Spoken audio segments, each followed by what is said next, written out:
Shalom, puji nama Tuhan.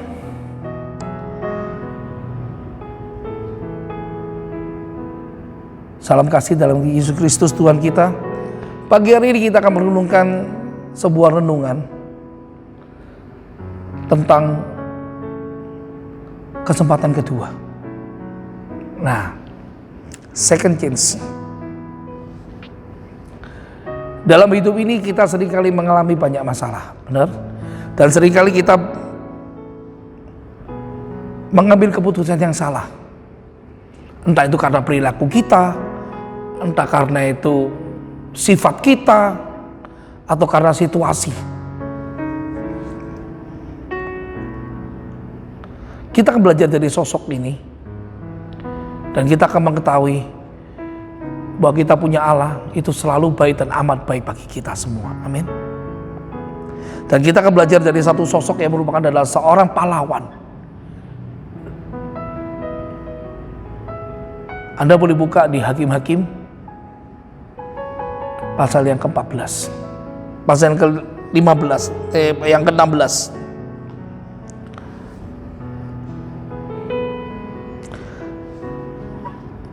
Simson di Gaza.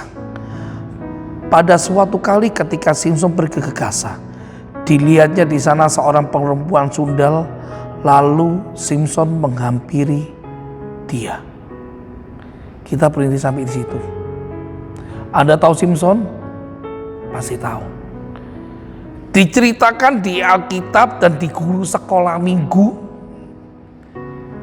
Yang pernah ikut sekolah minggu angkat tangan. Saya pernah. Yang pernah ngajar di sekolah minggu angkat tangan juga. Saya juga ngajar terkadang. Nah,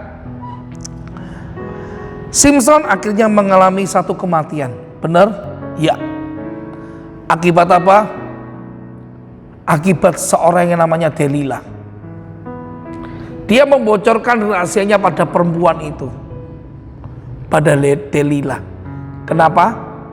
Dia bocorkan kelemahannya itu adalah apa? Dia bocorkan. Tapi menurut saya bukan semata kesalahan Simson, bukan semata kesalahan Delila. Bukan. Tapi karena kesalahan apa? Kesalahan Simson sendiri. Kalau Anda baca di Hakim-Hakim, mulai pasal yang ke-13, saudara boleh baca. Di pasal 13, saudara akan melihat bahwa Simson itu dapatnya itu orang tuanya itu susah. Kemudian pasal 14 Anda boleh lihat di sana Simson mulai dipakai oleh Tuhan.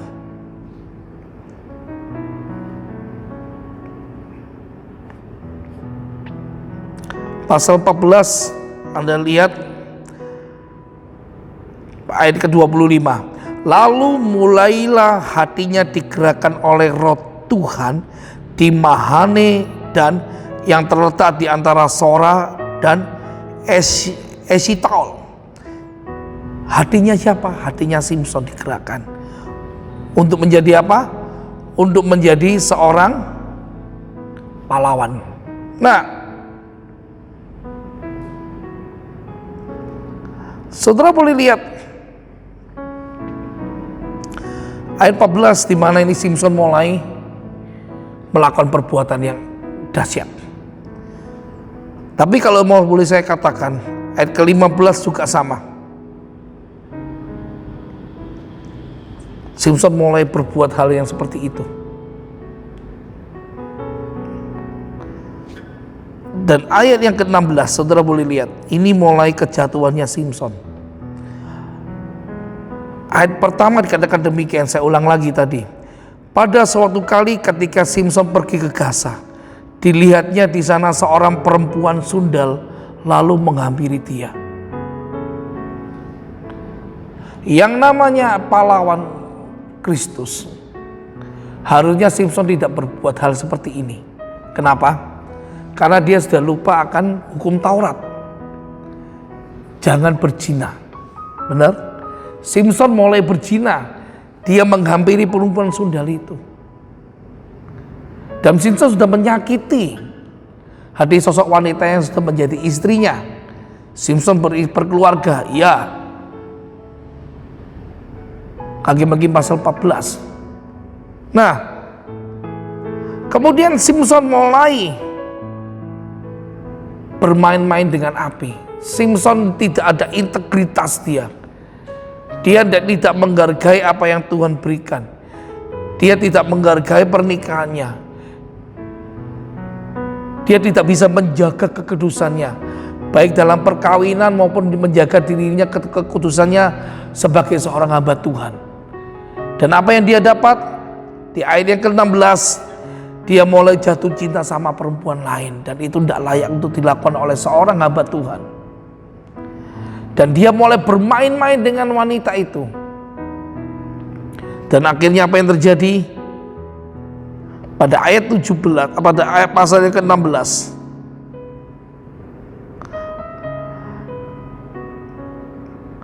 ayat 21.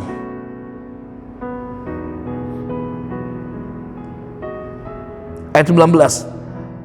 Lalu dipanggilnya seorang dan disuruhnya menyukur ketujuh rambut jalinnya, sehingga mulailah Simpson ditundukkan oleh perempuan itu, sebab kekuatannya telah lenyap daripadanya.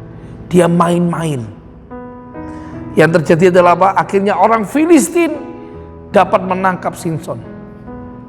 Dan akhir hidupnya, apa yang terjadi? Simpson mati bersama-sama dengan beribu-ribu orang.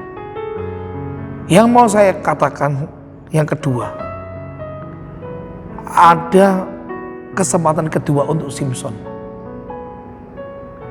Dia mau menjadi pahlawan kembali untuk terakhir kalinya. Dia doa minta sama Tuhan untuk diberikan lagi kekuatan sekali lagi, supaya dia dapat menghancurkan orang Filistin itu. Dari cerita ini kita bisa tahu bahwa Allah itu tetap kasih kita kesempatan untuk kita bertobat. Amin. Jangan mau diintimidasi oleh yang namanya iblis. Iblis seringkali katakan, kamu tidak layak, kamu tidak layak. Tidak, kita selalu layak bagi Tuhan. Tapi asal kita jangan kembali jatuh ke lubang yang sama berkali-kali. Hargai kesempatan yang kedua. Seperti Simpson yang menghargai kesempatan kedua yang diberikan oleh Allah pada dirinya. Dia mati bersama-sama dengan orang Filistin. Hargai kesempatanmu yang kedua kalinya itu. Kalau Allah sudah kasih kau kesempatan yang kedua kali, mari bertobat, muliakan Dia dengan segenap hatimu. Mari kita tundukkan kepala, kita berdoa pagi hari ini. Terima kasih Tuhan Yesus. Pagi hari ini kami mengerti Tuhan, bahwa Engkau masih sayang pada kami Tuhan. Bahwa Kau masih memberikan kesempatan pada kami Tuhan. Mari ajar kami untuk tidak mempergunakan kesempatan kami yang berikutnya ini Tuhan. Mari kami tidak menjadikan kesempatan kami yang kedua ini untuk main-main Tuhan.